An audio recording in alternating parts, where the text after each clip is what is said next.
तो अनुज, आपकी कई सारी कन्वर्सेशन आप बोलते हो कि one email can save the earth. बहुत ज़्यादा हम ऑनलाइन पे बिलीव करने लगे। हमें लगता है कि बस हर चीज़ जो है वो फ़ोन पे जाओ, फ़ोन पे ऑर्डर करो, फटाफट आ जाती है। फैशन इंडस्ट्री जो है ना, इसमें प्रोडक्शन में हमने देखा है काफ़ी सारा कार्बन जाता है, पानी बहुत वेस्ट होता है। 3800 लीटर के आसपास टेंटेटिवली एक जीन्स को बनाने में पानी लग जाता है। प्रॉब्लम प्लास्टिक की ज़्यादा बड़ी ये है कि हम प्लास्टिक को एक बार यूज़ करते हैं। सो single time use, not even plastic, अगर किसी भी चीज़ को आप सिंगल टाइम यूज़ करोगे ना तो वो बहुत बड़ी प्रॉब्लम है। एक बार अभी पीएम मोदी ने भी ना अपने मन की बात, उसमें उन्होंने बैम्बू प्रोडक्ट्स को बड़ा प्रमोट किया था। तो क्या आने वाले टाइम में ये जो बैम्बू प्रोडक्ट हैं ये रिप्लेस कर सकते हैं प्लास्टिक प्रोडक्ट्स को? काफ़ी हद तक बैम्बू के अंदर पोटेंशियल बहुत हाई है। बैम्बू से बहुत सारे ऐसे प्रोडक्ट्स बनाए जा सकते हैं। आपको पता है बैम्बू से कपड़ा भी बनता है। हम ना मोदी जी ज़्यादा बात करते हैं, आप देखते हैं कि 2047 तक भारत को एक लेवल पे ले जाएंगे। तो बाय द टाइम 2050 तक आपको क्या लगता है हमारे मेट्रो सिटीज़ जो हैं इनका क्या फ्यूचर होगा, इनमें क्लाइमेट चेंज का कितना असर होगा? ख्वाब है ना वो वहीं से आते हैं कि भाई हमें बेसिकली कैसे हम इस शहर को छोड़ें। पहले यहाँ आने का सपना था, अब यहाँ से जाने का सपना है लोगों का।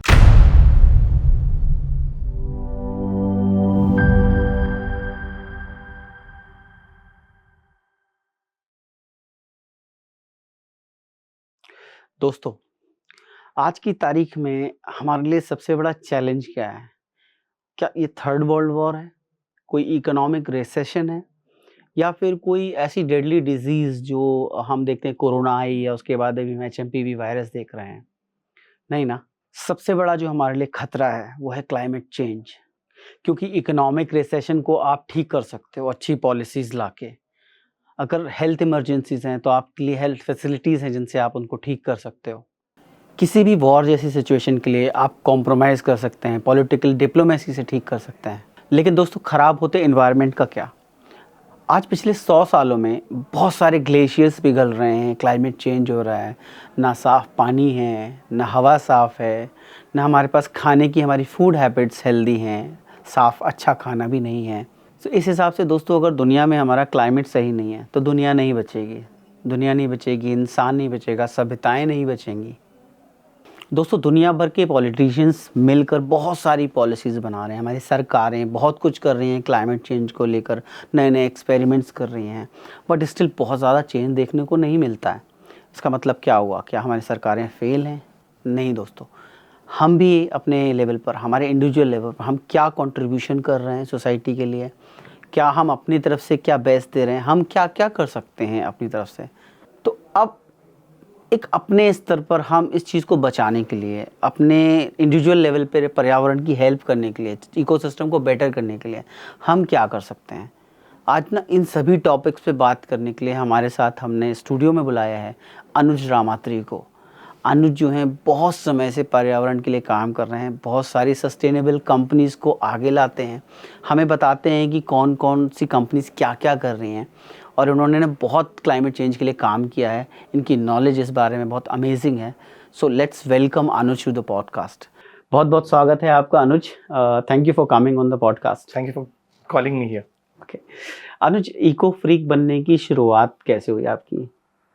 मुझे ऐसा लगता है कि इंडियन मिडिल क्लास फैमिली हमेशा से ही बड़ी सस्टेनेबल रही है। ठीक। जैसे आप जानते होंगे कि हमारे घर में जब टूथपेस्ट खत्म हो जाती थी तो हम मम्मी के पास जाते थे, बोलते थे मम्मी टूथपेस्ट खत्म हो गई है, नई टूथपेस्ट दे दो। तो मम्मी क्या करती थी, मम्मी कहती अभी रुक जा, फिर वो पूरा नीचे से स्क्वीज करती थी और वो 2 दिन और चल जाती थी। रोल करके फिर हम मम्मी के पास जाते थे और कहते थे भैया अब मम्मी खत्म हो गई है यार टूथपेस्ट, अब तो दे दो। तो मम्मी कहती थी रुक जा, फिर वो अपना एक यंत्र निकालती थी, बेलन, फिर वो बेलन से पूरा स्क्वीज करके और करके फिर वो 2 दिन चल जाती थी। फिर हम मम्मी को बोलते थे कि मम्मी अब तो यार अब तो हो गया, अब तो सब कुछ हो गया, अब नई टूथपेस्ट निकालते। मम्मी कहती थी अभी रुक जा, फिर उनका दूसरा यंत्र निकलता था, कैंची, फिर वो कैंची से काटती थी अंदर से और फिर वो टूथपेस्ट ऐसे करके निकालती थी। तो हमारे यहाँ हमेशा से, हम इंडियन मिडिल क्लास फैमिली ना, हमेशा से हर चीज़ को कैसे पूरी तरह से यूज़ करना चाहिए वो हमें हमेशा से आता था। और मुझे भी वैसे ही आता था जैसे हम लोग जीते आए हैं। बट जब शहर में हम आते हैं, मैं एक छोटे से शहर फिरोज़ाबाद से हूँ, तो वहाँ से जब मैं दिल्ली शिफ्ट हुआ तो मैंने देखा कि यहाँ पे बहुत सारे लोग टिश्यूज़ यूज़ कर रहे थे और कोई जेब में हैंकरचीफ यूज़ बिल्कुल नहीं रखता था। तो मैं जब यूज़ करने लगा, हैंकरचीफ अपनी जेब में रखने लगा, तो लोग बोलने लगे अबे कौन रखता है आजकल के ज़माने में, पागल वागल है क्या? तो वो पागल शब्द से आया फ्रीक, और मुझे क्योंकि ऐसा लगा कि मैं एनवायरनमेंट को बचाने के लिए कर रहा हूँ, तो वो इको फ्रीक ऐसे निकल के आया और मैंने अपने आप को इको फ्रीक बोलना स्टार्ट कर दिया। Very nice. अनुज, आपने ना एक चीज़ छेड़ दी, पुराने तार हैं, बचपन के तार हैं, वो चीज़ छेड़ दी। ऐसी बहुत सारी चीज़ें हैं जो हम रोज़मर्रा में यूज़ करते थे, तो क्या उनको कुछ अल्टरनेटिव भी हैं, जैसे टूथपेस्ट हो गया? तो टूथपेस्ट एक बहुत बड़ी प्रॉब्लम है आज के ज़माने में, क्योंकि टूथपेस्ट में 2 लेयर्स होती हैं। ऊपर वाली जो लेयर है वो होती है प्लास्टिक की, और अंदर की जो लेयर है वो होती है एल्युमिनियम की, क्योंकि प्लास्टिक अंदर यूज़ नहीं कर सकते, फ्रेशनेस चली जाती है टूथपेस्ट की। अब आप किसी भी 2 चीज़ों को जब मर्ज कर देते हो तो वो एकदम चिपका के टूथपेस्ट की ट्यूब्स बनाई जाती हैं। जब मर्ज कर देते हो वो रिसाइकिल नहीं हो सकती, क्योंकि आप बताइए वो कहाँ रिसाइकिल होगी? क्या वो प्लास्टिक में रिसाइकिल हो पाएगी क्योंकि उसमें एल्यूमिनियम है, और ना ही वो एल्यूमिनियम में रिसाइकिल हो पाएगी क्योंकि उसमें प्लास्टिक है, मिक्स है। तो यस, इस वजह से वो रिसाइकिल नहीं हो पाती, और ये बहुत बड़ी प्रॉब्लम है। इसी को टैकल करने के लिए देयर इज टूथपेस्ट, एक्चुअली टूथबिट्स बोलते हैं। टूथबिट्स आती हैं जो एक टैबलेट टाइप की होती है, जैसे आप ऐसे मुंह में डालिए, च्यू करिए और प्रेस कर लीजिए, and then it works like a toothpaste. 100% वो सब कुछ सेम है, बस उसमें क्या है कि टूथपेस्ट में लिक्विड होता है, पानी का कुछ पार्ट यूज किया जाता है, ये विदाउट वाटर होता है, तो पूरा टैबलेट जैसा बन जाता है। Okay, nice nice.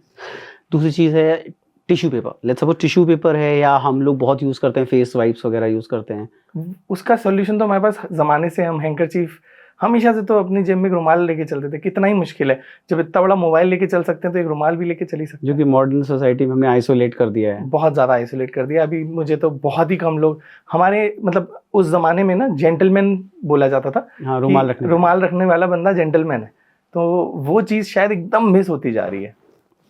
तीसरा है स्टेपलर की पिन। स्टेपलर की पिन का एक बड़ा अच्छा ऑल्टरनेटिव है। एक आता है स्टेपल लेस स्टेपलर, जिसमें स्टेपल ही नहीं होती। वो बेसिकली हम लोग पुराने ज़माने में क्या करते थे, मतलब उस ज़माने में हम लोग ऐसे पेपर को मोल्ड करते थे, उसको कट करते थे कॉर्नर को।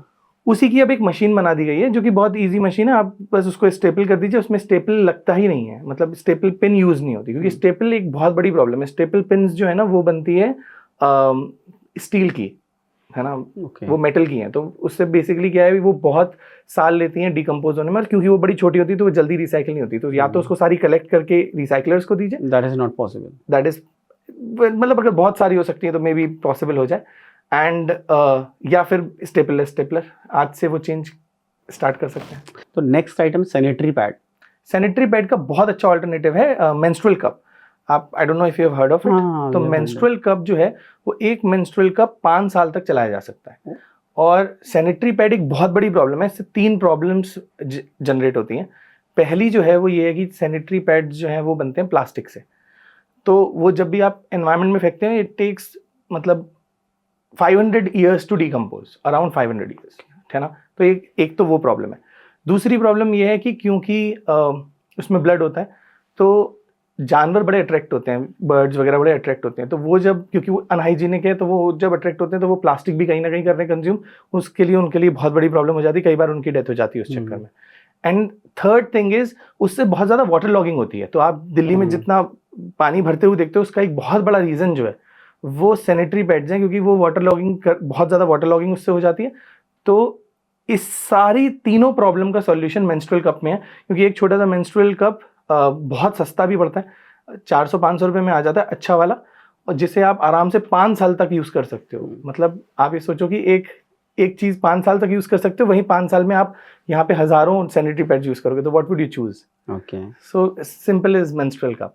And the best cheese is कि तो जब मेरी इंगेजमेंट हुई तो मैंने अपनी वाइफ को बोला, why don't you use menstrual cup, क्योंकि मेरा खुद का एक्सपीरियंस नहीं हो सकता। तो वाइफ ने मेरे को बताया कि मेंस्ट्रुअल कप का एक्सपीरियंस एक्सट्रीमली अमेजिंग है। मतलब it is very comfortable, and हाँ 1-2 दिन लगता है कि कंफर्ट जोन में आने में टाइम लगता है, but once you are comfortable it becomes very easy to use, and वो एक आदत पड़ जाती है। तो आई थिंक मेंस्ट्रुअल कप बहुत अच्छा ऑल्टरनेटिव है for different perspectives. Environment problem भी सॉल्व हो सकती है, एंड बहुत सारी दूसरी जो फीमेल को प्रॉब्लम्स होती हैं उनसे वो भी सॉल्व हो सकती हैं काफ़ी हद तक। ऑसम। अनुज, एक बहुत बड़ी इंडस्ट्री है, ठीक है। लास्ट ईयर मैंने कहीं पढ़ा कि बिस्लेरी ने ओवर 2000 करोड़ का प्रॉफिट किया। तो ये जो प्लास्टिक बॉटल है, पैकेजिंग बॉटल, वाटर जो आता है, पानी की बॉटल आती है, इसका क्या अल्टरनेटिव हो सकता है? इसका ऑल्टरनेटिव स्टील बॉटल्स, मतलब बहुत बेसिक है। प्रॉब्लम प्लास्टिक की ज़्यादा बड़ी ये है कि हम प्लास्टिक को एक बार यूज करते हैं. सो single time use, not even plastic, अगर किसी भी चीज को आप सिंगल टाइम यूज करोगे ना तो वो बहुत बड़ी प्रॉब्लम है.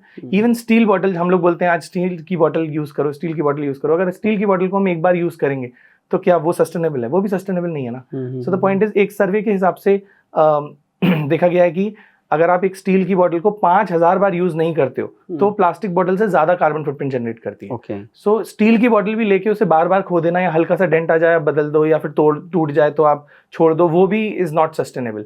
Using steel bottle for at least 5000 times, then only it will become carbon negative. Otherwise वो कार्बन ज्यादा ही जनरेट करेगा प्लास्टिक से. What is the point? ठीक, आपने एक टर्म यूज किया भाई, कार्बन नेगेटिव. ऐसे एक टर्म है कार्बन फुटप्रिंट, तो थोड़ा सा एक्सप्लेन करो इसको, होता क्या है ये? सो बेसिकली कार्बन फुटप्रिंट एक कॉन्सेप्ट है. ये समझिए हमारे सांस लेने से लेके हमारा कुछ भी चीज बनाने से, खाने से, हर चीज से कार्बन जनरेट होता है. तो एक इंसान कितना कार्बन जनरेट करता है, that is what carbon footprint is.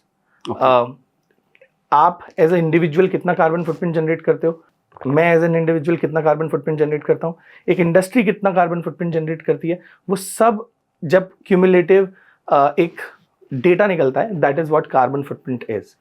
तो हम सबको अपने कार्बन फुटप्रिंट्स पे काम करना चाहिए कि हम कम से कम कार्बन जनरेट करें, क्योंकि जितना कार्बन बढ़ेगा, जितना कार्बन डाइऑक्साइड एनवायरनमेंट में बढ़ेगा, उतना ज़्यादा पॉल्यूशन जो है वो हम देखते रहेंगे. ओके अनुज, हम ना मोदी जी ज़्यादा बात करते हैं, आप देखते हैं कि 2047 तक भारत को एक लेवल पे ले जाएंगे, बहुत आगे ले जाएंगे. उनका विज़न जो है 2047 की तरफ है. तो बाय द टाइम 2050 तक आपको क्या लगता है हमारे मेट्रो सिटीज़ जो हैं इनका क्या फ्यूचर होगा, इनमें क्लाइमेट चेंज का कितना असर होगा? सो अभी लास्ट ईयर आपको पता ही है चेन्नई में पानी का कितना प्रॉब्लम हो रहा था, बेंगलोर में बहुत ज़्यादा प्रॉब्लम हो रहा है, दिल्ली में भी हम देखते हैं, मुंबई में भी देखते हैं, पानी का प्रॉब्लम बहुत ज़्यादा बढ़ता जा रहा है. तो मुझे सबसे पहले तो ये लगता है कि ग्राउंड वाटर रिचार्ज नहीं होता. ग्राउंड वाटर क्या होता है? ग्राउंड वाटर बेसिकली जब पानी बारिश होती है तो इतना कंक्रीट हमने फैला रखा है, इतना कंक्रीट सब कुछ हो रखा है, बिल्डिंग्स पे बिल्डिंग्स बन गई, कहीं पे मतलब ऐसी जगह नहीं है जहाँ पे वाटर अंदर जा सके. पानी अंदर जब तक जाएगा नहीं तब तक फिल कैसे होगा, और वो फिल नहीं हो रहा. उस चक्कर में पानी का एक बहुत बड़ा प्रॉब्लम हमने देखा चेन्नई में, बेंगलोर में, एंड आई एम श्योर यहाँ पे भी सेम चीज़ है. तो सबसे पहले तो पानी की बहुत कमी हो जाएगी जो मुझे लगता है. दूसरा, एयर पॉल्यूशन बढ़ता ही जा रहा है इन सारे सिटीज़ में, बिकॉज सारे लोग चाहते हैं कि बहुत ज़्यादा पैसा कमाएं और वो सब मेट्रो सिटीज़ में शिफ्ट होना चाहते हैं. तो मेट्रो सिटीज़ में जैसे ही शिफ्ट हो रहे हैं तो वहाँ पे गाड़ियाँ बढ़ रही हैं, इंडस्ट्रीज़ बढ़ रही हैं. तो मुझे तो ऐसा लगता है कि 2050 तक दिल्ली में, मतलब दिल्ली, बेंगलोर, मुंबई जैसे शहरों को लोग छोड़ना स्टार्ट कर देंगे. क्योंकि अभी तो ऑलरेडी वो एक आप देख रहे हो एक चल रहा है कि यार नहीं, दिल्ली बड़े शहर नहीं, किसी छोटे शहर में चल के रहते हैं, पहाड़ों में चल के कैफे खोलते हैं. वो सारे जो ख्वाब है ना वो वहीं से आते हैं कि भाई हमें बेसिकली कैसे हम इस शहर को छोड़ें. तो पहले यहाँ आने का सपना था, अब यहाँ से जाने का सपना है लोगों का. Very nice. तो आई थिंक इन शहरों की हालत बहुत अच्छी नहीं होने वाली, क्योंकि हम देखते हैं पानी जो है वो खराब हो जाएगा, सांस भी नहीं ले पाओगे, तो फिर कैसे रहोगे इस शहर में? ठीक है, एक इशू है जिसपे ना हमें अनुज रामात्री पर्सपेक्टिव चाहिए. दिल्ली में ना, या दिल्ली एनसीआर इस रीजन में 4 महीने ना रहना मुश्किल हो जाता है. हमने नोटिस किया है कि AQI का लेवल जो है 1700 तक चला गया. ठीक है ना. और कहाँ यूएस में भी एक फायर लगी है, बहुत बड़ी फायर लगी है, वो पूरे के पूरे जंगल खाक हो गए हैं और उनके यहाँ अब जाके AQI लेवल वो 100 पे पहुँचा है. तो हम यूज्ड टू हो गए हैं पोल्यूशन के. तो इसका जो सबसे ज़्यादा प्रॉब्लम है, आप कभी गौर करो, हमेशा सर्दियों के समय होता है. हाँ, है ना. ऐसा तो नहीं है कि पूरे साल गाड़ियां नहीं चलती, पर सर्दियों में क्यों होता है? ठीक. सो बेसिकली जब हवा ठंडी होती है ना तो वो धीरे धीरे ऊपर जाती है, और जब हवा गर्म होती है वो जल्दी ऊपर चली जाती है. सो सर्दियों में हवा ठहर जाती है तो वो ऊपर नहीं जा पाती, तो इसीलिए उसमें पॉल्यूटेंट्स ज़्यादा आ जाते हैं कंपैरेटिव टू गर्मी. तो इसलिए सर्दियों में आप देखोगे कि ये ज़्यादा हो जाता है. ऑब्वियसली इसमें बहुत सारी और भी रीजंस हैं कि दूसरे स्टेट्स में जो पराली जलाई जाती है वो, और पराली से जलाने के मतलब कैसे उसको कम किया जाए, उस पर बहुत सारे ऑलरेडी चीज़ें चल रही हैं. आई विल बी वेरी ऑनेस्ट, मैं बहुत सारे स्टार्टअप से बात करता हूँ. अभी मैं रिसेंटली एक स्टार्टअप को देख रहा था. वो लोग क्या करते हैं, एक पराली से वो थर्माकोल बना रहे हैं, मतलब थर्माकोल का ऑल्टरनेटिव. सो जस्ट इमेजिन कि अगर थर्माकोल, क्योंकि प्लास्टिक का होता है, अगर पराली से वो बनने लगे तो आपका थर्माकोल का ऑल्टरनेटिव मिल जाएगा जो कि प्लास्टिक है, और पराली भी जलना बंद हो जाएगी। तो ऐसी कई चीज़ों पे रिसर्च चल रही है। आई एम श्योर हम कभी ना कभी तो अचीव कर लेंगे, but we have to be little fast, because अगर हम तेज़ नहीं करेंगे तो ये हर दिन हमारे हेल्थ को हार्म करता रहेगा। ओके सर, ऐसी एक और चीज़ हार्म कर रही है जो कि है फैशन इंडस्ट्री। अनुज, फैशन इंडस्ट्री जो है ना, इसमें प्रोडक्शन में हमने देखा है काफ़ी सारा कार्बन जाता है, पानी बहुत वेस्ट होता है। 3800 लीटर के आसपास टेंटेटिवली एक जीन्स को बनाने में पानी जाता है। इसको कैसे सही कर सकते हैं? ये एक अजीब सा बैटल है, क्योंकि जीन्स को बनाने में पानी क्यों लगता है, डेनिम को बनाने में पानी क्यों लगता है, पहले वो समझते हैं। डेनिम को बनाने में पानी लगता है, एक तो उसमें ज़्यादा कॉटन कंपैरेटिवली लगता है, और कॉटन आज कोई भी ऑर्गेनिक कॉटन यूज़ नहीं करता। बेसिकली क्या है कि ऑर्गेनिक कॉटन बहुत कम लोग हैं जो ऑर्गेनिक कॉटन पे काम कर रहे हैं। अदरवाइज ज़्यादातर कंपनीज, ब्रांड्स जो भी हैं वो ऐसे कॉटन, मतलब फास्ट ग्रो करने के लिए कि जल्दी जल्दी कॉटन ग्रो, बहुत सारे पेस्टिसाइड्स, बहुत सारे केमिकल्स मिक्स करती हैं, बहुत सारा पानी डालती हैं सो दैट वो जल्दी ग्रो हो जाए। एक बार वो जल्दी ग्रो हो जाता है तो डेनिम मतलब उससे कपड़ा बनाया जाता है। डेनिम में क्योंकि वो कंपैरेटिवली ज़्यादा कपड़ा लगता है, मोटा कपड़ा होता है तो वो ज़्यादा लगता है, तो इस वजह से बोला जाता है कि डेनिम ज़्यादा लेती है। ये एक पॉइंट है। उसके बाद डाई करने में भी उसमें बहुत सारा पानी यूज़ होता है। तो 3800 लीटर के आसपास जो पानी एक जीन्स बनाने में लगता है वो बिल्कुल सही है। But on the other hand there is another battle जो कि बोला जाता है इज जीन्स को जल्दी धोने की जरूरत नहीं पड़ती। आप उसको आराम से 15-20 दिन, 1 महीना भी यूज़ कर सकते हो, कंपैरेटिव टू कोई और पैंट जो शायद आप इतना यूज़ ना कर पाओ। और डार्कर जीन्स ले लो तो कंपैरेटिवली वो भी ऐसा है कि आप उसको आराम से चला सकते हो। तो और क्योंकि उसको ज़्यादा धोने की ज़रूरत नहीं पड़ती तो वो लॉन्ग टर्म पे पानी बचा देती है। और दूसरी बात ये है कि जीन्स ना बहुत ज़्यादा दिन तक चल सकती है, बहुत ड्यूरेबल होती है। तो आप एक जीन्स खरीदो और आराम से कोशिश भी करो तो वो 4-5 साल आराम से चल जाती है, कंपैरेटिव टू अ पैंट जो जल्दी फट जाती है। और जीन्स बहुत जल्दी अपसाइकिल भी होती है। अपसाइकिल कैसे हो जाती है कि भाई जीन्स के दूसरी चीज़ें बन जाती हैं, जैसे वॉलेट्स बन जाते हैं, जीन्स की बैग्स बन जाते हैं। जीन्स बहुत ज़्यादा अपसाइकिल होती है कंपैरेटिवली। इसी में ना आपका एक और चीज़ है, आपने अपसाइकिल यूज़ किया है टर्म, तो एक हो गया रिसाइकलिंग, रिड्यूस, अपसाइकिल, ये टर्म्स क्या हैं, इनको एक्सप्लेन करिए थोड़ा सा। सबसे पहले समझते हैं रीयूज क्या होता है। ठीक है, रीयूज मतलब आपने एक चीज़ ली, आप उसको, जैसे एक स्टील की बोतल ली हमने और स्टील बोतल को हम बार बार यूज़ कर रहे हैं, उसको हम रीयूज करते हैं। ठीक है, ये हो गया रीयूज। रिसाइकिल क्या होता है, हमने स्टील की बोतल ली, हमने एक स्टील की बोतल को कॉमन लेके चलते हैं, स्टील की बोतल ली, अब वो खराब हो गई, हमने उसको एक रिसाइकलर को दे दिया और बोला कि भाई इसको आप रिसाइकिल कर दो। उसने इस स्टील की बोतल से कुछ और बना दिया, इसको पिघला के कुछ और बना दिया। Now this is recycled to a new product, but इसको बनने में कार्बन फुटप्रिंट जनरेट हुआ। ठीक है ना, this is known as recycling. अब बोलते हैं अपसाइकलिंग। अपसाइकलिंग इज समथिंग, जैसे अब ये एक स्टील की बोतल को हमने कुछ डेकोरेट कर दिया या कुछ कर दिया, और वो पहले जो 300 रुपए के कॉस्ट पे था, अब उसकी कॉस्ट, क्योंकि वो अब एक शो पीस बन गया, तो अब उसकी कॉस्ट प्रोबेबली 600 रुपए 700 रुपए हो गई। तो वो रिसाइकिल नहीं है, वो क्या हुई, अप, उसका कॉस्ट अप हुआ ना, तो वो अप साइकिल हो गई। मतलब अब वो एक किसी और ही जोन में किसी और चीज के लिए यूज होने लगी। जैसे जीन्स के फैक्टर में अगर जीन्स से वॉलेट बन जाता है तो कुछ और बन गया, तो वो अपसाइकिल हो गया। तो इंडस्ट्रियल प्रोसेस यूज नहीं होता अपसाइकिल में मोस्टली। अनुज, हमने आपके वीडियोस में काफ़ी 1-2 चीज़ें नोटिस करी, उसमें ना एक आपका है बड़ा इंटरेस्टिंग सा फैक्ट है, प्लास्टिक को फाड़ने वाला फैक्ट है कि प्लास्टिक को फाड़ने एक तरीका है, क्योंकि छोटा वाला टुकड़ा कुछ मिसयूज होता है, वो क्या है, इंटरेस्टिंग है, बताइए थोड़ा सा।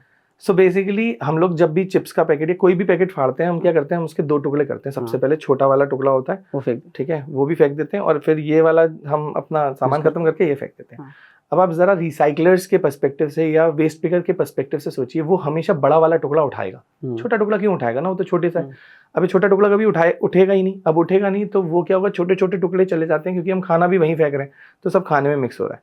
खाने में जब वो मिक्स हो जाता है तो बर्ड्स खा लेती हैं, जब गाय खा रही है खाना तो उनके पेट में चला गया, तो एक तो उनकी हो जाती है डेथ, और दूसरा वो रिसाइकिल कभी नहीं हो सकता, इट्स प्रैक्टिकली इम्पॉसिबल, क्योंकि छोटे छोटे टुकड़े कोई भी वेस्ट पिकर पिक नहीं करेगा, वो बड़े टुकड़े करेगा क्योंकि उसको पैसा कमाना है। वहीं अगर इसका सॉल्यूशन जो है वो मैं हमेशा देता हूँ कि whenever you are cutting a wrapper, आप उसको कभी भी 2 टुकड़ों में करो ही मत, उसको सिंगल टुकड़ा रखो। मतलब उसको बेसिकली इस तरीके से या बीच में फाड़ो या फिर इस तरीके से फाड़ो कि वो 2 टुकड़ों में कन्वर्ट ना हो। अगर वो 2 टुकड़ों में कन्वर्ट नहीं होगा तो सिंपली मींस वो पिक हो जाएगा और वो रिसाइकिल हो जाएगा आराम से। So this is what the fact is. एक और फैक्ट पे हमने बात करी है, आप बहुत सारे चीज़ों पे बात करते हैं, तो एक होता है कि नॉनवेज जो है, नॉनवेज ऑल्दो हमारी इंडस्ट्री में ना, हमारे इंडिया में वर्ल्ड वाइड नॉनवेज बड़ा पॉपुलर है, बहुत लोगों को बड़ा पसंद है, फेवरेट है। नॉनवेज से भी कुछ कार्बन फुटप्रिंट जनरेट होते हैं? So नॉनवेज से बहुत सारा कार्बन फुटप्रिंट जनरेट होता है। लेट्स से एक हम लोग चिकन के लेवल पे बात करते हैं। जो चिकन है, अब उसको पालने का जो पूरा प्रोसेस है ना, उसको पूरे पालने का प्रोसेस जो है वो बहुत ज़्यादा कार्बन फुटप्रिंट जनरेट करता है। और क्योंकि हमारे यहाँ अभी चिकन को जिस लेवल पे प्रोड्यूस किया जा रहा है वो बहुत ऑर्गेनिक नहीं है, इंजेक्शन से प्रोड्यूस किया जा रहा है, तो उनको पालने के लिए उतना ही ज़्यादा उनके लिए खाना बनाना पड़ रहा है।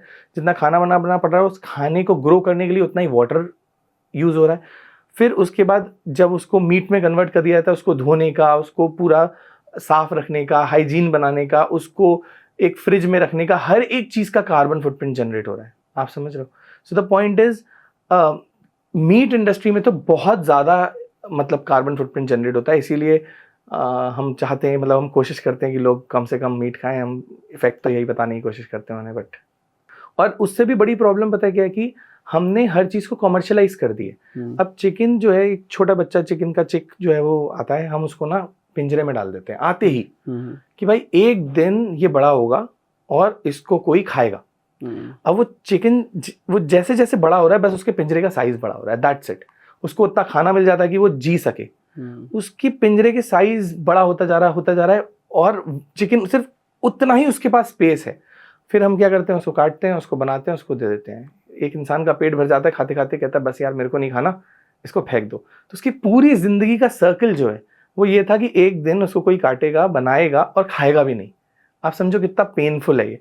सो आई बिलीव एक बहुत बड़ा प्रॉब्लम है कि मीट इंडस्ट्रीज को थोड़ा सा इस चीज़ में ध्यान देना चाहिए। कॉमर्शलाइजेशन बहुत ज़्यादा हो रखा है, तो उस पर थोड़ा अगर अवॉइड किया जा सके, it would be better for each and every one of us. अच्छा अनुज, हम बात कर रहे थे कि पॉल्यूशन दिल्ली में जो 4 महीने बढ़ता है, उस टाइम पे एक बड़ी इंटरेस्टिंग चीज़ होती है, बहुत फैलती है, कंट्रोवर्सीज होती हैं कि दिवाली बैन कर दो, कोई फेस्टिवल है। तो क्या किसी एक फेस्टिवल की वजह से या किसी एक रिलीजियस किसी वजह से पॉल्यूशन फैलता है, या ये? मुझे लगता है प्रॉब्लम दिवाली का नहीं है, प्रॉब्लम पटाखे का है। दिवाली तो हमेशा लाइट का फेस्टिवल था, है ना। हम मतलब चाहे आप वेडिंग्स में देखो, चाहे आप किसी भी सेलिब्रेशन में अगर पटाखे फूटते हैं, वो जनरेट करते हैं मेजर पॉल्यूशन। तो प्रॉब्लम वहाँ है। और बहुत सारे अलग अलग फैक्टर्स हैं, जैसे कि मैंने बताया कि सर्दियों में ज़्यादा रह जाता है वो, मतलब एनवायरनमेंट में ज़्यादा रहता है, ऊपर नहीं जाता, इस वजह से ज़्यादा पॉल्यूशन बढ़ जाता है। तो मुझे नहीं लगता किसी रिलीजन को इसमें अंदर इस मैटर में लाना चाहिए, बट समवेयर और दी अदर हमें क्रैकर्स को अवॉइड करना चाहिए। That is what I can से।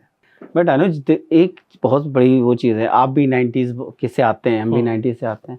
हम लोग ना पहले देखते थे, हम क्या पटाखे तो बहुत शुरू से फोड़ते आ रहे हैं ना, दिवाली तो त्यौहार है, हम सेलिब्रेट करते हैं, पटाखे फोड़ते हैं।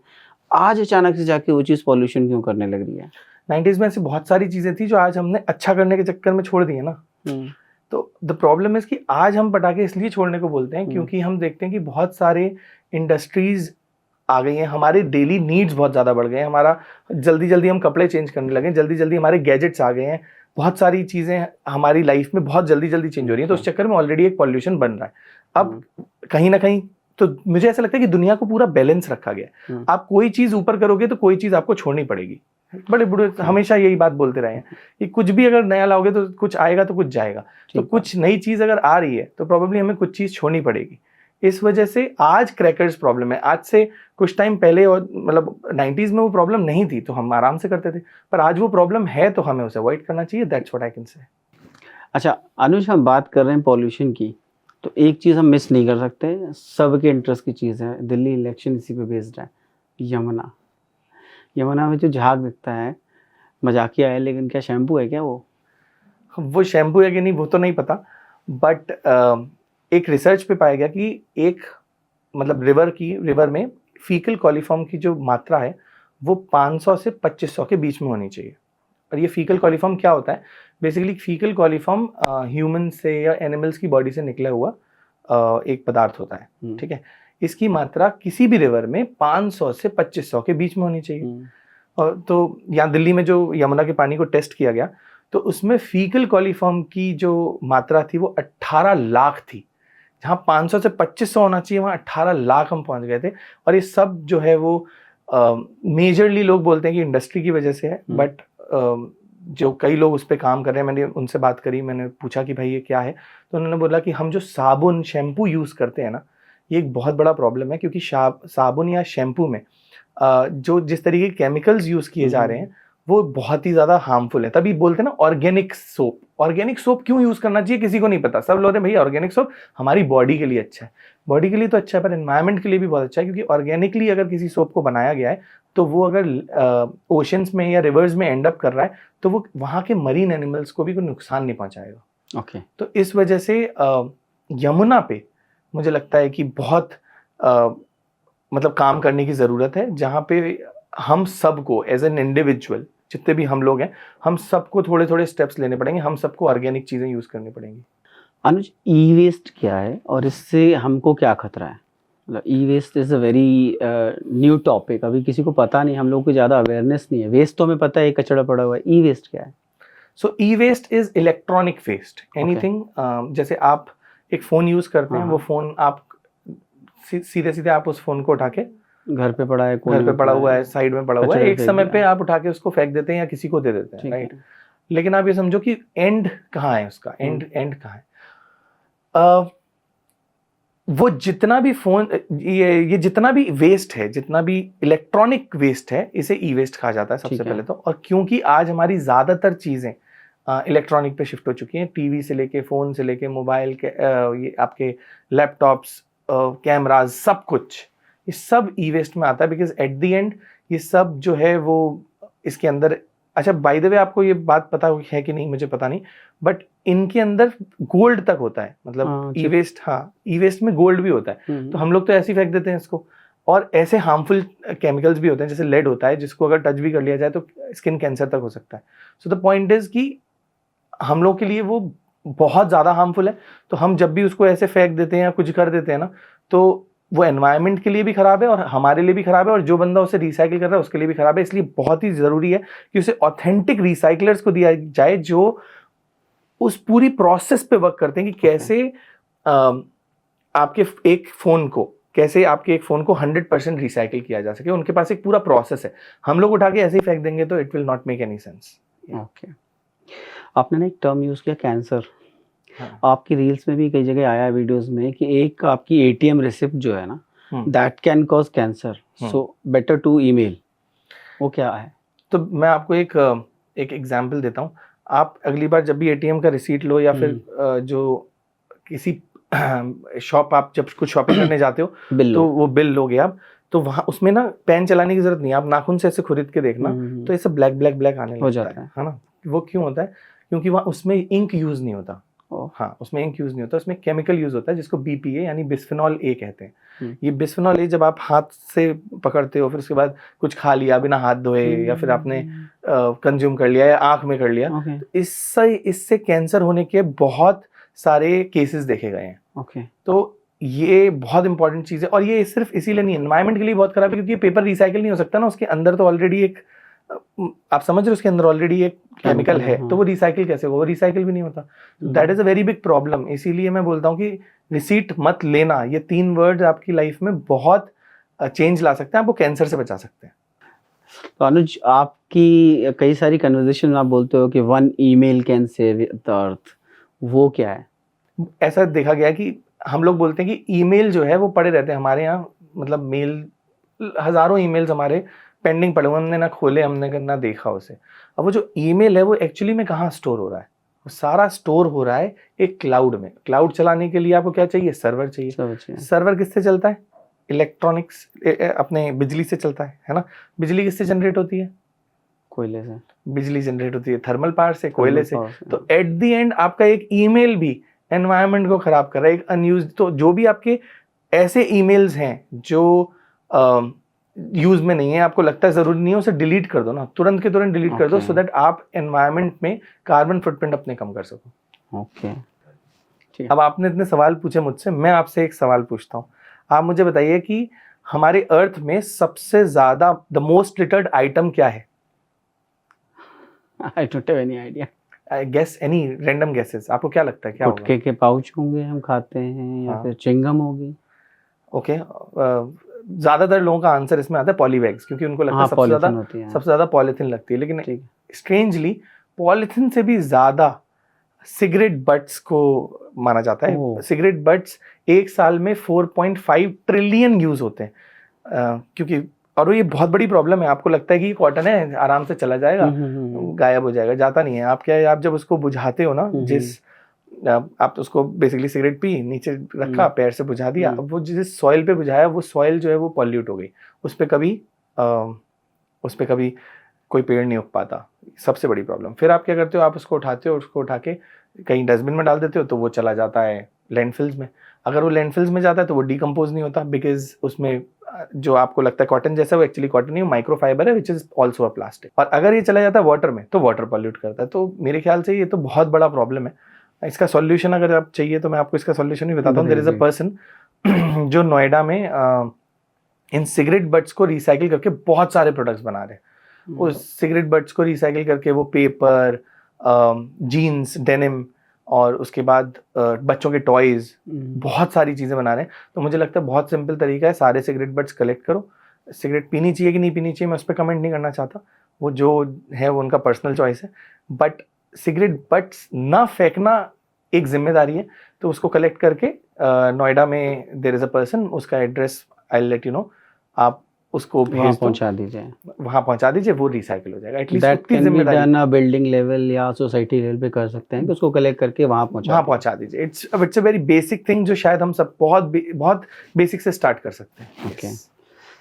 अनुज, हम लोग बहुत सारा कचरा फेंकते हैं, नालियों से होते हुए नदियों में जाता है, नदियों से होते हुए समुद्र में जाता है, कहीं तो जाके जमा होता होगा, है ना? तो कोई ऐसी जगह समुद्र में, कहीं कोई कोना? ऐसे बहुत सारे पैचेस हैं जो ओशन में रिवर करंट की वजह से वहां पे सारा कचरा इकट्ठा हो जाता है। जैसे एक ग्रेट गार्बेज पैच है जिसका साइज फ्रांस के भी 3 गुना है। फ्रांस एज अ कंट्री के भी 3 गुना है, और वो सारा कचरा वहां पे इकट्ठा हो रहा है। अच्छा। उस पर बहुत सारे लोग काम कर रहे हैं कि वो कम हो जाए। आई एम श्योर कि अभी वो काफी कम भी हो रहा है, बट वो सारा कचरा करंट की वजह से वहां पे इकट्ठा हो जाता है।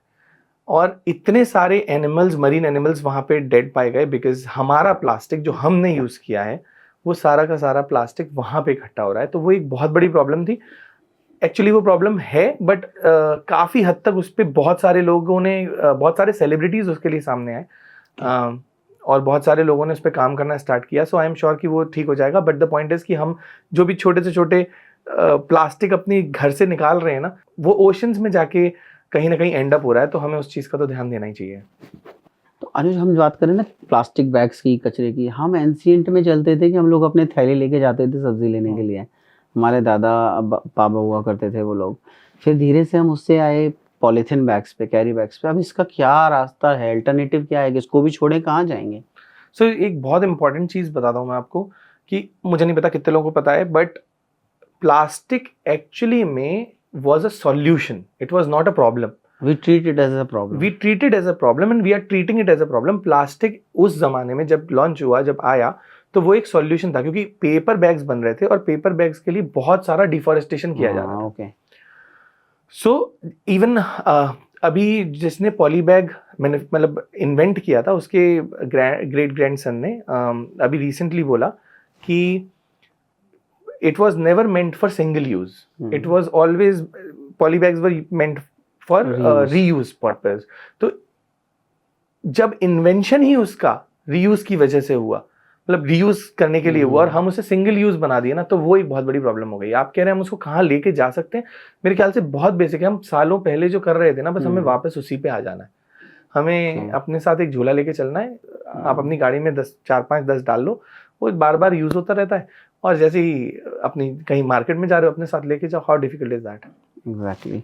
But what we do is कि हम ना एक पॉलीथीन में सामान लेते हैं, एक बार लेते हैं, सामान निकालते हैं, पॉलीथीन डस्टबिन में डालते हैं, फेंक देते हैं। और वो भी पता है कि हम लोग क्या करते हैं, हम लोग ना जब पॉली बैग लेते भी है ना, तो हम उसको रीयूज करने का सोचते ही नहीं है, क्योंकि वो फ्री आ रही है ना। राइट। It's free. आप टमाटर ले लो 15 रुपए 20 रुपए किलो, बट क्योंकि पॉली बैग उसकी फ्री है, तो आप क्या करते हो, आप उसको 2 गांठ अगर उसमें किसी ने लगा दी, हम खोलने का भी नहीं सोचते, हम सोचते नहीं, फाड़ो भाई, ये फाड़ तो दो फ्री की भाई। चीज़ है।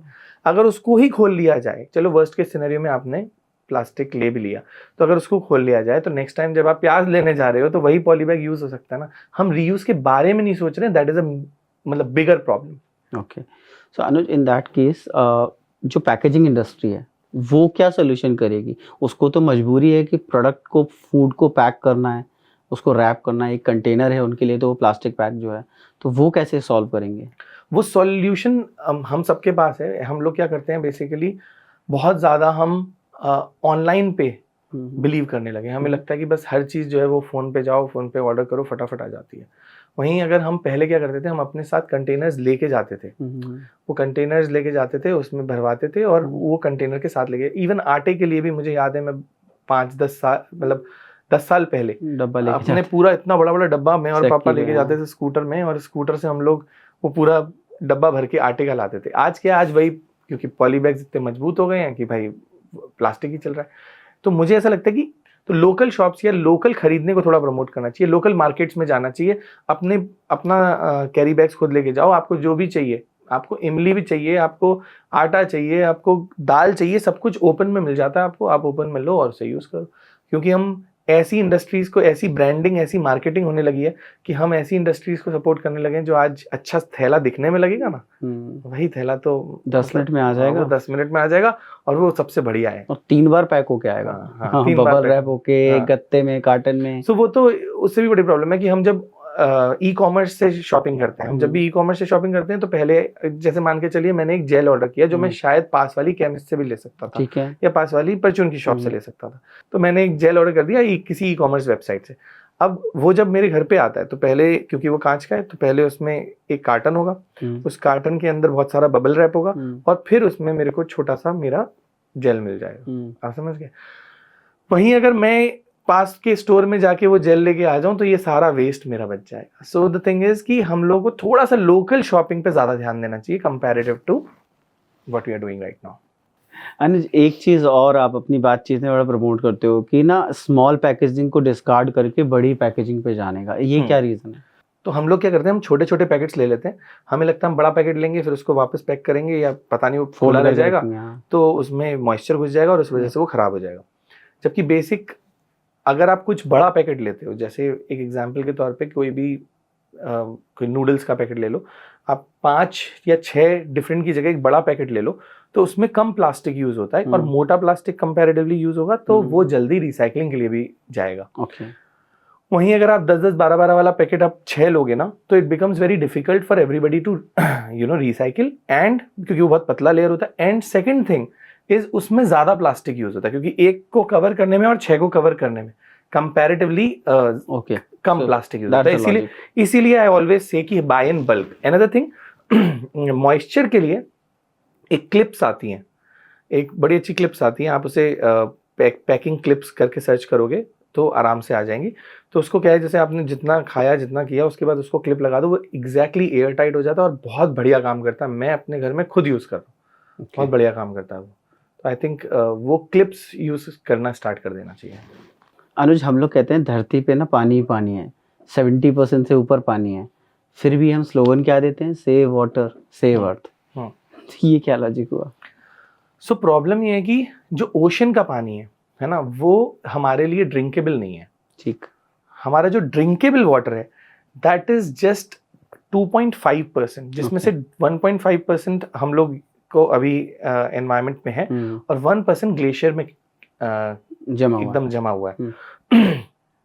सिर्फ 2.5% ऐसा पानी है जो हम यूज कर सकते हैं, हम पी सकते हैं। वही हम ओशन में देखते हैं कि ओशन वाला पानी हमारे पास है बहुत सारा, लेकिन है तो वो मतलब आप यूज नहीं कर सकते ना, क्योंकि ना तो उससे एग्रीकल्चर में यूज किया जा सकता है, ना उसे पीने के लिए। बहरहाल अभी बहुत सारे ऐसे स्टार्टअप्स हैं, बहुत सारी ऐसी मशीन्स हैं जो ओशन के पानी को पीने के पानी में कन्वर्ट कर रही हैं। So I am sure that problem probably can be solve, but that doesn't mean कि हम पानी वेस्ट कर देंगे। हम पानी को, क्योंकि वो पानी आप तक पहुंचाने में भी बहुत सारा कार्बन फुटप्रिंट जनरेट होगा। ओशन का पानी दिल्ली में पहुंचाने में, आप सोचो वहां से ट्रक्स पे ट्रक्स आ रहे हैं, डजंट मेक सेंस। जब हमको पता है कि हमारा ग्राउंड वाटर से पानी आ सकता है तो हम इतनी दूर से क्यों लाएंगे। सो आई थिंक सेव वाटर इसलिए हम लोग बोलते हैं क्योंकि हमारे प्लेनेट का most of the water usable नहीं है अभी भी हमारे लिए। अनुज, रिसेंट ईयर्स में ना हमने देखा है कि बहुत सारे ऐसे स्टार्टअप्स हैं जो ना बैम्बू बॉटल से, एक बार अभी पीएम मोदी ने भी ना अपने एक जो वो संडे के संडे लेते हैं मन की बात, उसमें उन्होंने बैम्बू प्रोडक्ट्स को बड़ा प्रमोट किया था। तो क्या आने वाले टाइम में ये जो बैम्बू प्रोडक्ट हैं ये रिप्लेस कर सकते हैं कि एनी लेवल प्लास्टिक प्रोडक्ट्स को? काफ़ी हद तक बैम्बू के अंदर पोटेंशियल बहुत हाई है। बैम्बू से बहुत सारे ऐसे प्रोडक्ट्स बनाए जा सकते हैं। आपको पता है बैम्बू से कपड़ा भी बनता है और बैम्बू से टूथब्रश भी बनते हैं। तो बैम्बू को अगर अच्छी तरीके से यूज किया है तो बैम्बू ऐसा कोई जगह ही नहीं है जहाँ पे यूज नहीं हो सकता। इट्स वाइडली, आप ये सोचो कि तो बैम्बू का स्कोप बहुत है। मतलब बैम्बू से एयरपोर्ट में, अभी आप बेंगलोर एयरपोर्ट, हमने देखा कि बेंगलोर एयरपोर्ट का एक पोर्शन को पूरा बैम्बू से बना दिया गया। सो बैम्बू में ऐसे स्ट्रक्चर बिल्डिंग्स भी बन सकती हैं, बैम्बू से कपड़ा भी बन सकता है, बैम्बू से टूथब्रश भी बन सकता है, बैम्बू मोस्ट ऑफ द जगह प्लास्टिक को रिप्लेस कर पाता है।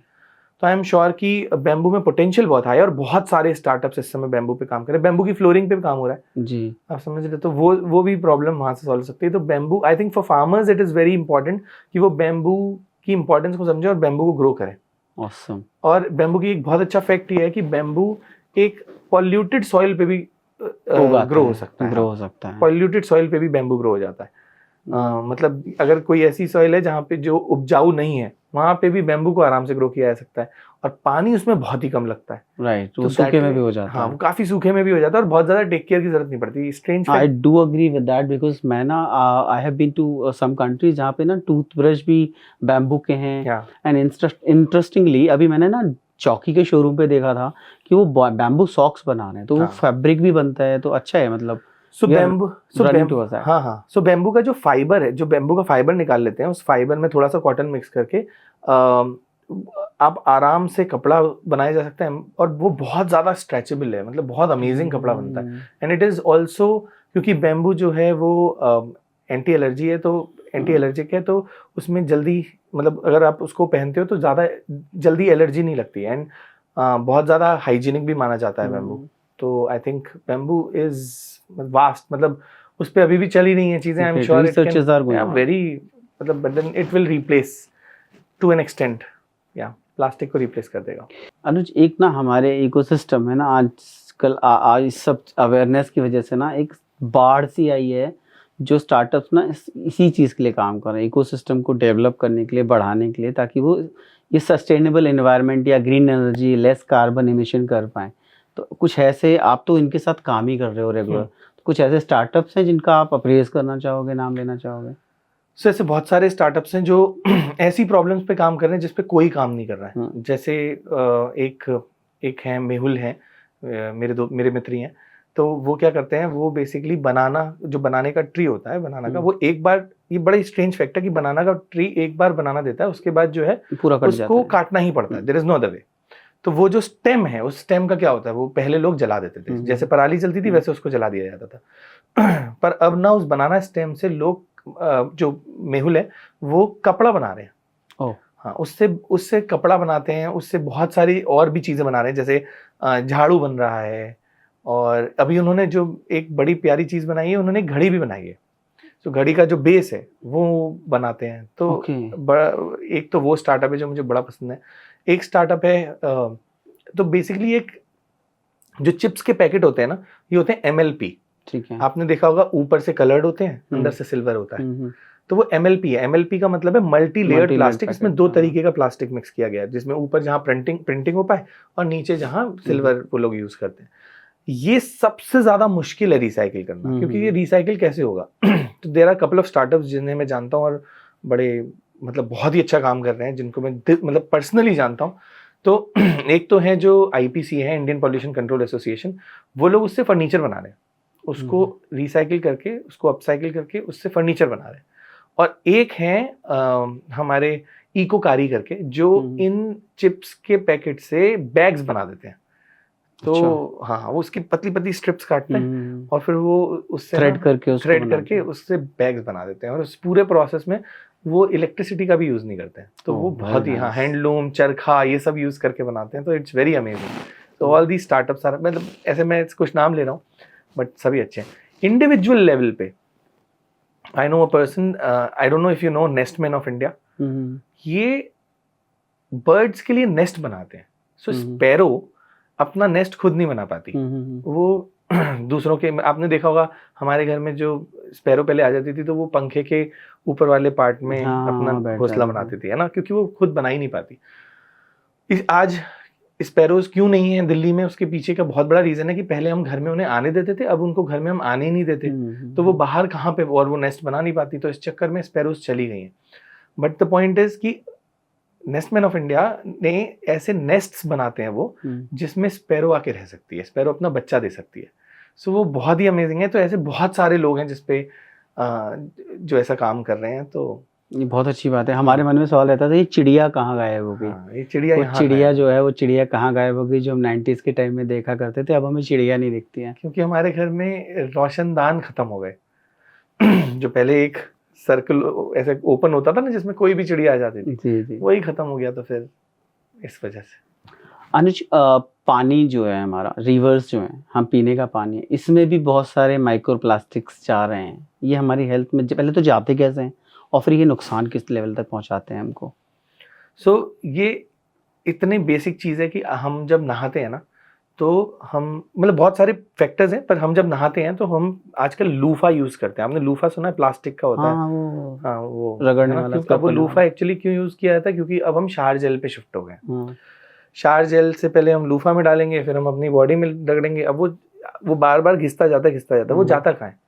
छोटे छोटे टुकड़ों से ड्रेन में जाता है, ड्रेन से जाता है पानी रिवर, रिवर से ओशन, वापस हमारे पास, और वो फिर बेसिकली वापस हमारे पास। एक तो वो फैक्टर है। दूसरा फैक्टर है, आजकल ज्यादातर जो कपड़े हैं वो पॉलिस्टर से बन रहे हैं। ठीक है। तो जब हम उसे वॉशिंग मशीन में धुलेगा तो फिर वो माइक्रोप्लास्टिक जाएगा, और वो माइक्रोप्लास्टिक जाके वो रिवर से ocean, same to same segment.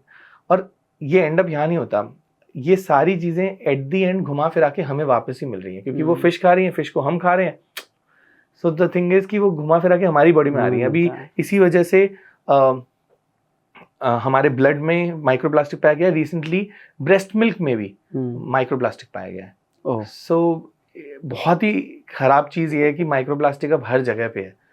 तो ऐसे हमारे, और ये प्लास्टिक बनाया किसने? हमने बनाया, हमें ही नुकसान कर रहा है। बट वो अभी इतने ग्रैंड लेवल पे नहीं है कि हम ये सोचते हैं कि अरे यार कल उसका इफेक्ट नहीं दिखता। अगर आज खाएं और कल इफेक्ट दिख जाए ना, तो शायद बहुत सारे लोग उसे यूज करना छोड़ देंगे। अनुज, बहुत सारे लोग जो है ना, हमारे यहाँ स्लोगन चलता था जल ही कल है, ठीक है। अब रिवर्स को बचाने के लिए अलग अलग मुहिम सरकार ने लगा रखी है, बहुत सारे लेवल पे, स्टेट लेवल पे, डिस्ट्रिक्ट लेवल पे। रिवर्स को बचाने के लिए आप क्या कहते हो, क्या कैसे किया जा सकता है कि रिवर्स को बचाएं ज़्यादा? हाँ, बहुत सारे लोगों को नहीं पता होगा कि रिवर गंगा को लीगल राइट्स मिल गए हैं 2017 में। ओके। हाँ, ये मान, जैसे हम हैं, हमें लीगल राइट्स मिले हुए हैं, हम अपने लीगल राइट्स के लिए फाइट कर सकते हैं। वैसे ही रिवर गंगा भी अपने लीगल राइट्स के लिए फाइट कर सकते हैं। मतलब somebody can stand up and बोल सकता है भाई रिवर के ये राइट्स हैं। आई थिंक ये बहुत अच्छा स्टेप है।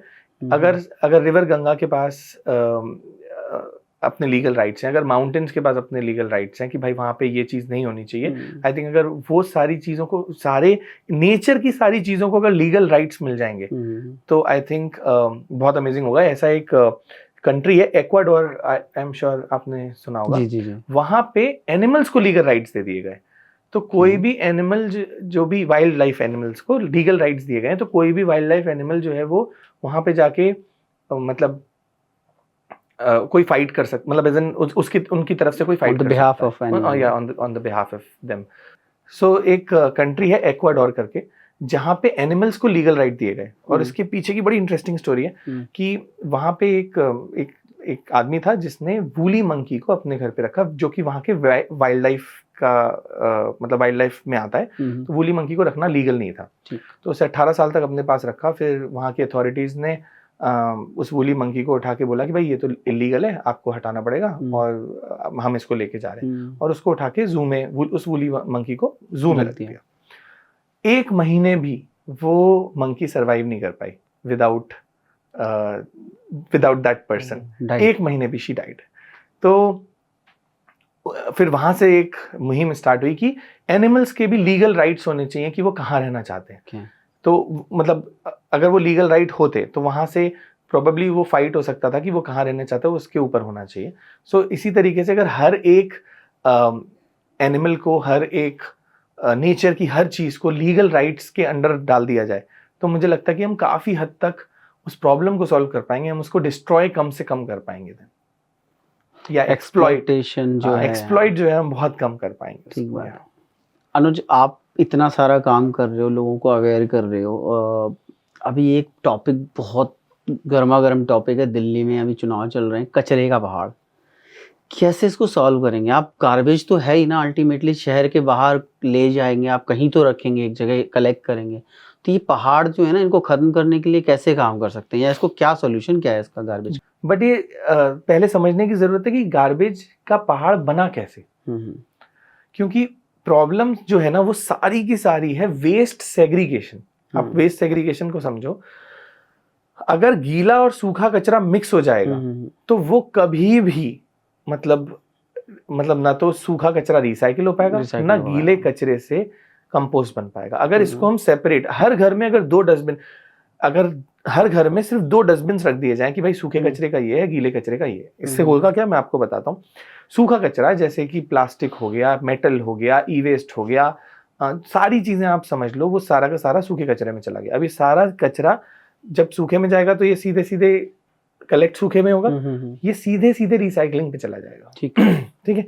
वहीं गीले कचरे जैसे आपकी किचन से जो भी वेस्ट निकल रहा है, सब्जियों का है ना, हर चीज, सब्जियों का वेस्ट, छिलके, पुरानी सब्जियां, व्हाटसएवर, ये सीधे सीधे चला जाएगा कंपोस्ट में और इससे खाद बन जाएगी। इतना सिंपल है इसको सॉल्व करना कि अगर ये दोनों चीजों को अलग अलग कर दिया जाए तो आप ऑलमोस्ट अपने घर पे 0 वेस्ट जिंदगी जीने लगोगे। क्योंकि सारी चीजें रिसाइकिल हो सकती हैं, बहुत ही कम ऐसी चीजें हैं जो रिसाइकिल नहीं हो पाती, मोस्टली हर चीज रिसाइकिल हो जाती है। तो आई थिंक वो कूड़े का पहाड़ अब कम तो नहीं किया जा सकता, as much as I know, मतलब आई एम श्योर कोई ना कोई कुछ ना कुछ इसका सॉल्यूशन ढूंढ लेगा, बट वहां तक और कचरा ना पहुंचे, हमें उस पर वर्क करना चाहिए और वो हो सकता है वेस्ट सेग्रीगेशन के थ्रू। आज ही अपने घर में 2 डस्टबिन लगा लीजिए, most of the problem can get solved. Indore में क्या होता है, इंदौर 6 साल से इंडिया क्लीनेस्ट सिटी है, तो वो क्यों? डोंट यू थिंक अनुज, वो कलेक्टर्स जो हैं वो तो वापस उसी को एक ही जगह पे डाल देते हैं जो आते हैं, they are not trained for this कि वो अलग अलग लेके जाएं उसको। That is true. मैं I will be very honest, काफी हद तक आप सही बोल रहे हो और काफी हद तक आप गलत भी बोल रहे हो। मैं इसको मिक्स कर देता हूँ कि हर एक मतलब इसमें 2 अलग अलग पर्सपेक्टिव हैं। आप अपने कूड़े वाले से एक बार बात करना, ठीक है, जब ये जो भी आपके यहाँ कलेक्ट करना आता है ना, आप एक बार उससे बात करना। आपने कई बार उसे देखा होगा कि वो नीचे बहुत देर तक कुछ ना कुछ करता रहता है। वो क्या करता है? वो वेस्ट सेग्रीगेट ही कर रहा है। क्योंकि आप ये समझो, आपने जो भी उसको सूखा कचरा दिया है, जो भी उसको सूखा कचरा दिया है, उसे पता है कि वो उससे पैसा कमा सकता है, राइट? तो वो तो उसे अलग करेगा ना, उसको देगा किसी रिसाइकलर को ताकि उससे पैसा मिले। और गीला कचरा वो अलग ही करता है। मेन प्रॉब्लम जो भी ये लैंडफिल्स में पहुंच रहा है ना, वो कचरा है जिसको सूखे में गीला मिक्स हो गया है। आप ये समझो, क्योंकि पेपर है, अब पेपर में आपने बहुत सारे छिलके रख दिए, सब्जियां रख दी, वो सब रख दिया, तो अब पेपर क्या हुआ? पेपर आपका गल गया। ऐसे प्लास्टिक है, प्लास्टिक के अंदर डाल दिया तो वो गल गया। अब प्लास्टिक रिसाइकिल नहीं हो सकता क्योंकि आप उसके अंदर इतना सारा आपने गीला कचरा डाल दिया। आप समझ रहे हो, ये एक बहुत बड़ा प्रॉब्लम है। अगर वेस्ट सेग्रीगेशन हो जाए तो प्लास्टिक अपना रिसाइकिल हो जाएगा और कंपोस्ट अपना, मतलब गीला कचरा अपना सीधा कंपोस्ट में कन्वर्ट हो जाएगा। अनुज, आजकल ना हम लोग जिस एरा में बढ़ रहे हैं, हमको हर चीज़ इजी चाहिए, ठीक है ना। अभी हम प्लास्टिक कप्स में चाय पीते हैं या फिर paper cups, to be precise हम पेपर कप्स में पीते हैं। कहाँ हम कुल्हड़ की तरफ बढ़ते थे, उसको बहुत ज़्यादा प्रमोट भी किया जाता था कि गांव के कुल्हड़ वाली चाय आज ही बड़ी फेवरेट है सबकी, कुल्हड़ वाली चाय पीते हैं। लेकिन जब आते हैं हम ब्रॉडर पर्सपेक्टिव पे, तो शादियों में तो वो कुल्हड़ ना चल के प्लास्टिक कप चलते हैं। तो कितना नुकसानदायक है? मुझे तो ऐसा लगता है कि आपने जो पेपर कप बोला, वो पेपर कप आप एक बार टेस्ट करो, क्योंकि वो पेपर कप है ही नहीं। अच्छा, वो एक्चुअली प्लास्टिक कप ही है, बस आपको पेपर में बोला जा रहा है। आप इसका अगर आप करना चाहो तो आप एक एक्सपेरिमेंट अपने घर पे खुद करना। एक गर्मा गर्म पानी ले लो, उसमें ना एक पेपर कप को उठा के डाल दो, ठीक है।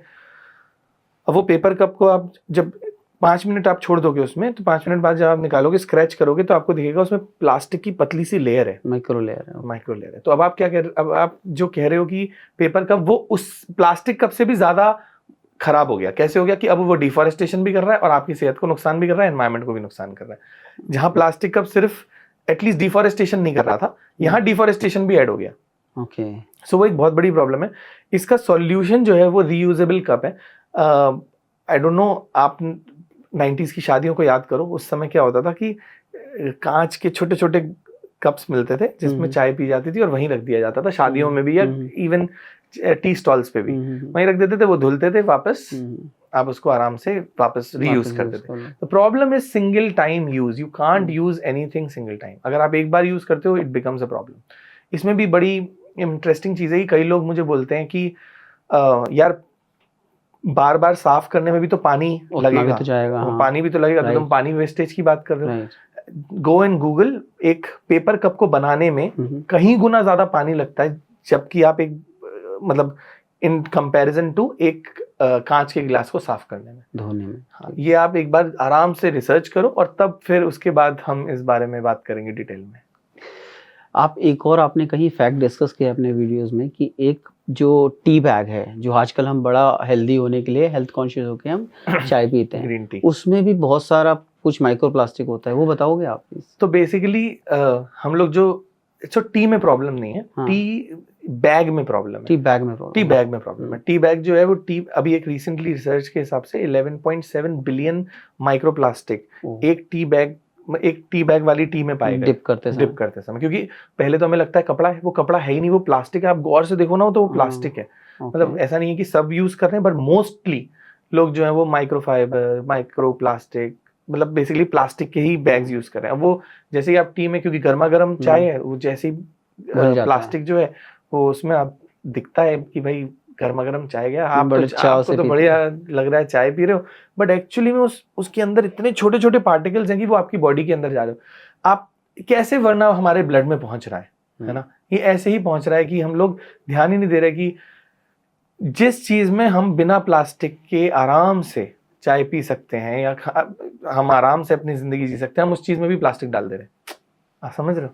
तो अभी सॉल्यूशन क्या है? लेट्स सपोज हमारी ऑडियंस है, हमारे जो लिसनर्स हैं, वो जानना चाह रहे हैं कि अब वो तो ग्रीन टी तो हेल्थ कॉन्शियस है ना, अभी हमको ग्रीन टी पीनी है, ब्लू टी पीनी है, तो कैसे पियोगे? तो घर में तो बड़ा इंपॉर्टेंट है, बड़ा आसान है भाई। घर में आपने ले लिया, एक फ्राई पैन में गर्म किया अपना पानी डाला, उसी में आपने चाय की वो ग्रीन टी की पत्तियां डाली और छान के पी लिया।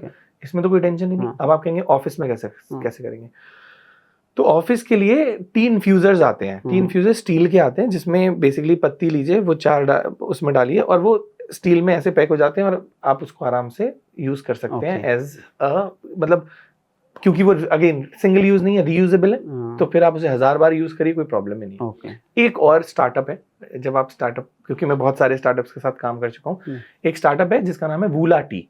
वो लोग क्या करते हैं कि ग्रीन टी की लीव्स को ऐसे उन्होंने पूरा अच्छे से रैप करते हैं, सुखाते हैं, अच्छे से रैप करते हैं और इतनी छोटी टैबलेट बना दी है। उस टैबलेट को आप गर्म पानी में डाल दीजिए, वो बैगलेस टी है, जिसमें बैग ही नहीं होता, सीधे सीधे टी लीव्स हैं, उसको बंधा गया है, उसको गर्म पानी में डालिए और पी जाइए, एकदम perfect. Same like that toothpaste जो आप बता रहे थे, टूथपेस्ट बिट्स है। हाँ, टूथबिट्स। एक मेरा आपसे और सवाल है, ये this is the last question में भी, कि हम ना बड़े परेशान हैं दिल्ली में एक ऑड इवन वाली चीज से बिकॉज ऑफ पॉल्यूशन, और दूसरा लोगों की कॉमन वो होती है कि हम अपनी गाड़ी को चूज करते समय ना सोचते हैं कि ये गाड़ी हमें 15 साल लेनी है, चलानी है, या डीजल पे 10 साल के लिए आपको परमिट मिलेगा। ये क्यों है? क्या इसका भी कोई सोल्यूशन हो सकता है? इसका तो सोल्यूशन है ऑलरेडी। बहुत सारी कंट्रीज में हर साल गाड़ी को चेक किया जाता है कि ये गाड़ी कितनी ज्यादा सेफ है चलाने के लिए, एनवायरमेंट इम्पैक्ट उसका चेक होता है, और बहुत सारे फैक्टर्स हैं जो चेक होते हैं कि भाई क्या इसको 1 साल और चलाया जा सकता है कि नहीं। तो मुझे लगता है कि अगर वो रूल यहाँ पे भी इम्प्लीमेंट कर दिया जाए, इंडिया में भी इम्प्लीमेंट कर दिया जाए, तो एटलीस्ट ये हो जाएगा कि हम हर बार हमारी गाड़ी वो चेक होगी और वो कई, क्योंकि मुझे पता है कि आपका क्वेश्चन यहाँ से आ रहा है कि कई लोग 10 साल गाड़ी यूज ही नहीं कर रहे। नहीं कर रहे हाँ, मतलब बहुत कम यूज हो रहे हैं, I have क्योंकि my गाड़ी तो pers- चली नहीं। I have my personal experience, जहाँ पे मेरी गाड़ी जो है वो जस्ट 40,000 किलोमीटर चली है and it is 11 year old. तो अभी उसको मैं क्या करूँ, वो तो खराब हुई नहीं ना। हाँ राइट, सो मैं समझ रहा हूँ वो सवाल। तो मुझे लगता है कि उसके लिए गवर्नमेंट को ऐसा रूल बनाना चाहिए कि भाई हर साल अगर उसको रिन्यू करा जा सकता है, हर साल उस पे चेक्स हो सकते हैं और चेक किया जा सकता है कि भाई ये ठीक है या नहीं है, then I think that problem can be solve. कि भाई वो दोनों पर्सपेक्टिव से हो जाएगा, कस्टमर पर्सपेक्टिव से भी हो जाएगा और आई थिंक गवर्नमेंट पर्सपेक्टिव से भी हो जाएगा एंड एनवायरमेंट पर्सपेक्टिव से भी हो जाएगा। तो I think that problem can be solve this way. Okay. All right, Anuj. Thank you so much for giving your time, precious time, and your energy to put into environment sustainability. Environment को बचाने के लिए आप बहुत कुछ कर रहे हो, उसके लिए हमारे पास आने के लिए, समय देने के लिए बहुत बहुत धन्यवाद। कुछ ऐसा जो आप अपनी तरफ से ऐड ऑन करना चाहोगे, या कुछ ऐसा जो लोगों को जगाने के लिए आप दिन रात बोलते रहते हो, वो और बोलना चाहोगे? एक ही चीज है जो मैं आई थिंक पूरे पॉडकास्ट में मैंने बहुत बार बोला कि हमें सिंगल टाइम यूज कोई भी प्रोडक्ट नहीं करना, या कोई भी प्रोडक्ट ऐसा लेना ही नहीं है जो सिंगल टाइम हम यूज कर रहे हैं। All we have to do is हमें सारे वो प्रोडक्ट्स को बार बार अपनी लाइफ में इंटीग्रेट करना है कि हम प्रोडक्ट्स को रीयूज कर पाए, चाहे वो स्टील बॉटल हो, चाहे वो स्टील का इन्फ्यूजर हो, चाहे वो कप्स हो, चाहे कुछ भी हो, चाहे वो कैरी बैग्स हो, कुछ भी हो, बट हमें हर चीज रीयूज पे वर्क करना है। अगर हम हर चीज को रीयूज करने लगेंगे ना, बहुत सारा रीयूज करेंगे, तो आई एम श्योर काफी हद तक हम इस प्रॉब्लम को सॉल्व कर लेंगे। That's great. Thank you so much, Anuj, for giving us the time. Thank you so much.